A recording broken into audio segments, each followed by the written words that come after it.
शादी के बाद भी पत्नी का बॉयफ्रेंड। एक लड़की की शादी उसकी बिना मर्जी के एक सीधे साधे लड़के से हो जाती है, जिस लड़के के घर में उसकी माँ के अलावा और कोई नहीं था। दहेज में लड़के को बहुत सारा सामान और पैसे भी मिले थे, लेकिन लड़की किसी और लड़के से बेहद प्यार करती थी। अब लड़की की शादी बिना मर्जी के तो हो ही रही थी और अब वह अपने ससुराल आ गई थी। तभी सुहागरात के वक्त लड़का दूध लेकर कमरे में आता है और उस लड़की यानी अपनी पत्नी के पास बैठ जाता है। तभी उसकी पत्नी गुस्से से अपने पति से कहती है, क्या तुम मुझे अकेला छोड़ सकते हो? उसकी ये बात सुनकर उसका पति बहुत दुखी होता है, लेकिन फिर भी वह खुशी खुशी से ये कहता है कि नहीं, तुम आराम करो, मैं तो सिर्फ तुम्हारे लिए दूध लेकर आया था। यह कहकर वह कमरे से बाहर चला जाता है। लड़की मन मारकर ही रह जाती है, क्योंकि लड़की चाहती थी कि उसने झगड़ा क्यों नहीं किया, ताकि वो उस गवार से तलाक ले सके। अब लड़की को ससुराल में 3-4 दिन हो गए थे, मगर वो तो बस पूरा दिन फ़ोन पर बॉयफ्रेंड से बात करती थी और उधर लड़के की माँ बिना शिकायत करे दिन भर घर का सारा काम करती थी। वह सबके लिए खाना भी खुद ही बनाती थी। फिर भी उसकी माँ के चेहरे पर हर वक्त मुस्कुराहट ही रहती थी। लड़का एक कंपनी में छोटी सी नौकरी करता था। वह बेहद ही ईमानदार और मेहनती था। सुबह अपने काम पर जाता और शाम को थका हारा घर आता, मगर उसकी पत्नी उसे एक गिलास पानी भी नहीं पूछती थी। अब लड़के और लड़की की शादी को करीब 1 महीना हो गया था, मगर अब तक वह दोनों एक साथ कभी नहीं सोए थे। वैसे लड़का बहुत ही शांत स्वभाव का था, इसलिए वह अपनी पत्नी को कुछ भी नहीं कहता था। फिर भी वह अपनी पत्नी को खुद ही खाना डाल कर देता था, मगर उसकी पत्नी उसके साथ बैठकर खाना कभी भी नहीं खाती थी। वह अपना खाना अपने कमरे में अलग बैठकर खाती थी। लड़की को दहेज में एक स्कूटी भी मिली थी। लड़का जैसे ही अपने काम पर निकल जाता, उसके आधे घंटे के बाद ही लड़की भी अपनी स्कूटी लेकर अपने बॉयफ्रेंड से मिलने चली जाती थी और लड़के के आने से पहले ही वो अपने ससुराल वापस आ जाती थी। एक दिन लड़के की काम की छुट्टी थी और वह घर पर ही था, तो लड़की ने अच्छे भले खाने को भी गंदा कह के अपनी सासू माँ को उल्टा सीधा कहकर खाने को बाहर फेंक देती है। ये सब देखकर लड़के को बहुत ही गुस्सा आता है और वह गुस्से गुस्से में अपनी पत्नी पर हाथ उठा देता है, मगर उसकी माँ फिर भी अपने बेटे को ही डांटती है। इधर लड़की को झगड़े का एक बहाना ही चाहिए था, जो कि उसे मिल गया था। तभी वो बिना बोले अपनी स्कूटी लेकर अपने बॉयफ्रेंड के पास चली जाती है और अपने बॉयफ्रेंड के पास जाकर कहती है कि अब एक पल भी मुझे उस घर में नहीं रहना। आज उस गंवार ने मुझ पर हाथ उठाकर अच्छा नहीं किया। तभी उसका बॉयफ्रेंड कहता है, अरे तुमसे तो मैं कब से कहता हूँ कि तुम भाग चलो मेरे साथ कहीं दूर, मगर तुम हो कि आजकल आजकल पे ही लगी रहती हो। तब लड़की कहती है कि शादी के दिन मैं तुम्हारे पास आई थी तो तुम ही ने तो वापस घर लौटाया था मुझे। बॉयफ्रेंड ने कहा, खाली हाथ हम दोनों कहाँ तक भागेंगे? तुम ही बोलो, मैंने तुमसे कहा था कि कुछ पैसे और गहने साथ ले लो और तुम हो कि खाली हाथ ही मेरे पास आ गई थी। आखिर दूर एक नई जगह में जिंदगी की शुरुआत करने के लिए पैसे तो चाहिए ना। और हाँ, एक बात और, जब भी मैं तुम्हारे पास आता हूँ और तुम्हें छूना चाहता हूँ तभी तुम्हारे नखरे हो जाते हैं और बस यही कहती रहती हो कि ये प्यार प्रेम शादी के बाद ही होगा। तभी लड़की गुस्सा होकर कहती है, हाँ, शादी के बाद ही अच्छा होता है ये सब।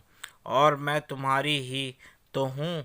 मैं आज भी एक कुंवारी लड़की हूँ और शादी करके भी आज तक उस गंवार के साथ एक रात भी नहीं सोई हूँ मैं, क्योंकि मैंने तुमसे ही प्यार किया है। और अब मैं चाहती हूँ कि तुम मुझसे शादी करके मेरी मांग में अपने हाथ से सिंदूर भर दो, फिर मैं पूरी ही तुम्हारी हो जाऊंगी और फिर तुम मुझे अपनी मर्जी से दिन रात प्यार कर सकते हो। तब उसका बॉयफ्रेंड कहता है, तो ठीक है, मैं तुमसे शादी कर लूँगा, मगर तुम कम से कम 5 लाख रुपए का कल शाम तक इंतज़ाम कर लेना। मैं तुम्हें एक होटल का पता दे रहा हूँ, तुम उस होटल में रात को 10 बजे तक पहुँच जाना। लड़की कहती है, उस गंवार के पास कहाँ होगा पैसा, बल्कि मेरे पापा ने उसे दहेज में 3 लाख रुपए और मुझे कुछ सोने के गहने दिए थे। गहने तो मेरे पास हैं, मगर सारे पैसे उस गंवार ने अलमारी में लॉक कर रखे हैं। मगर मैं जैसे तैसे अलमारी की चाबी लेकर सारे पैसे निकाल कर तुम्हारे पास हमेशा हमेशा के लिए आ जाऊंगी। यह कहकर वो लड़की अपने ससुराल पहुंचती है। लड़की ससुराल पहुंचकर अपने पति और सास से लड़ाई करती है और वो उन पर खूब चिल्लाती है। मगर अफसोस, वो अकेली ही चिल्लाती रहती है। उसका पति और उसकी सास बिल्कुल शांत रहते हैं। तभी लड़की अपने कमरे में चली जाती है और अचानक उसके बॉयफ्रेंड का लड़की के फ़ोन पर मैसेज आता है कि कब आ रही हो पैसे लेकर। लड़की मैसेज का जवाब देती है, सब्र करो, मैं वक्त पर आ जाऊंगी। तब उसका पति दरवाज़ा खटखटाता है और अपनी पत्नी से कहता है कि खाना खा लो। तभी पत्नी कहती है, मैं खाना तभी खाऊंगी, पहले मुझे अलमारी की चाबी दे दो। पति दरवाजे के नीचे से चाबी देकर कहता है, यह लो, अपना काम करके खाना खा लेना, क्योंकि तब मैंने और माँ ने भी खाना नहीं खाया है। माँ ने कहा है हम आज साथ बैठकर ही खाना खाएंगे। लड़की कहती है, माँ और तुम खा ना खा लो, मैं बाहर से खाना खाकर आई हूँ। यह सुनकर लड़का चला जाता है। तभी लड़की जल्दी से चाबी को उठाकर अलमारी खोलती है। अलमारी खोलकर वह उसमें क्या देखती है कि उसमें दहेज के पूरे पैसे 3 लाख और सारे गहने तो रखे ही थे, बल्कि उसमें एक डायरी भी रखी हुई थी। वो उसे खोलकर पढ़ती है तो उसमें लिखा था, प्रिय पत्नी, मुझे और तुम्हारे पिताजी को पता है कि तुम किसी और लड़के से बेहद प्यार करती हो, मगर तुम्हारे पिताजी ने पता लगाया है कि जिससे तुम प्यार करती हो उसकी पहले भी एक बार शादी हो चुकी है और वह लड़का बहुत सी लड़कियों को धोखा भी दे चुका है। पर आपके पिताजी आपको उस लड़के के बारे में कुछ भी ना बता सके, क्योंकि उन्हें पता था कि ये जो इश्क का नशा है वह हमेशा अपनों को गैर और गैरों को अपना बना देता है।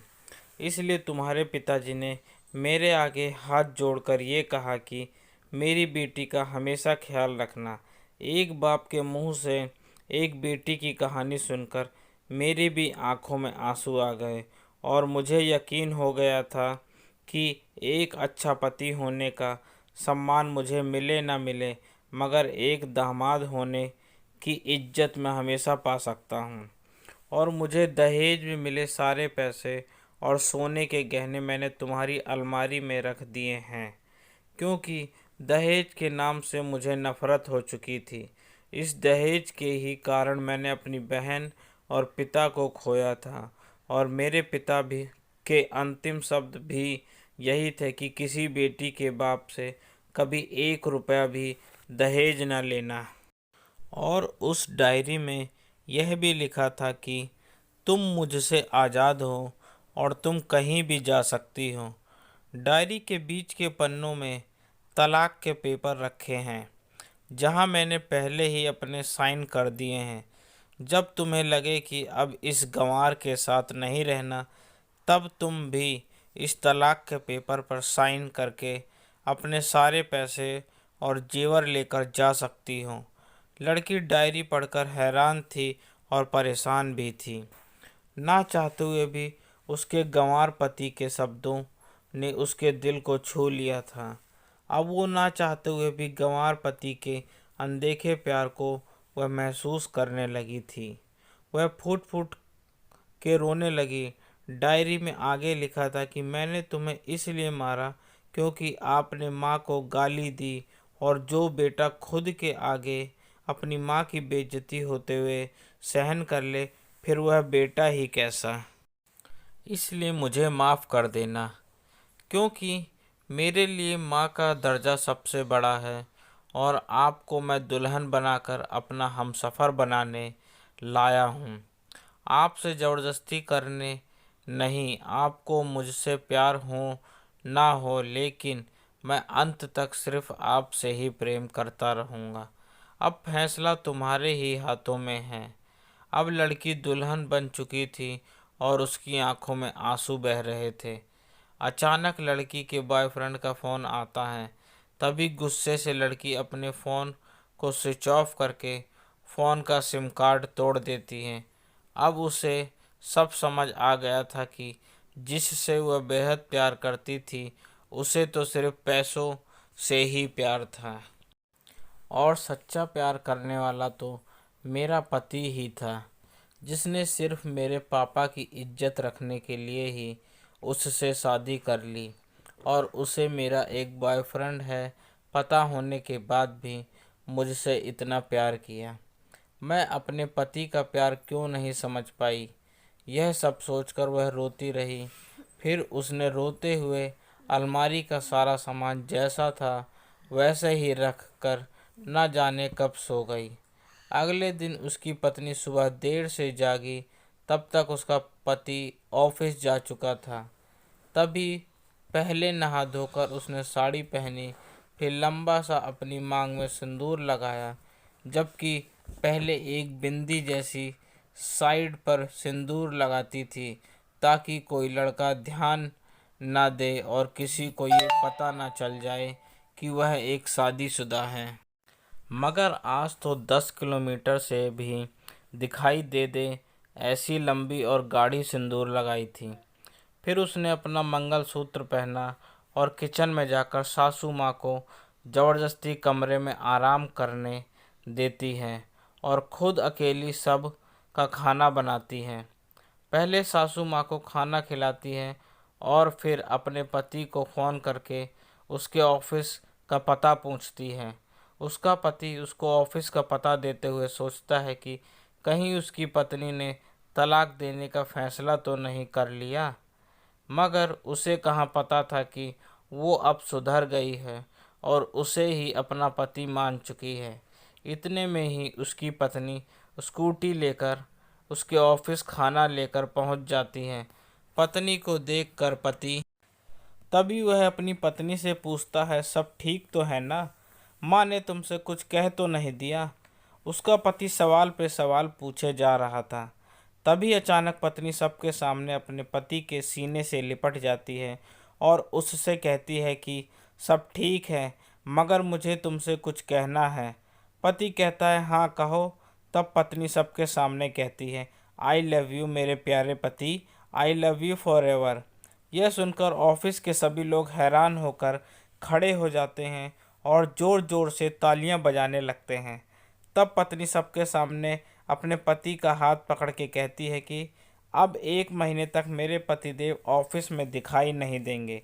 ऑफिस के सभी लोग पूछते हैं क्यों? तब लड़के की पत्नी कहती है, क्योंकि हम दोनों लंबी छुट्टी पे जा रहे हैं।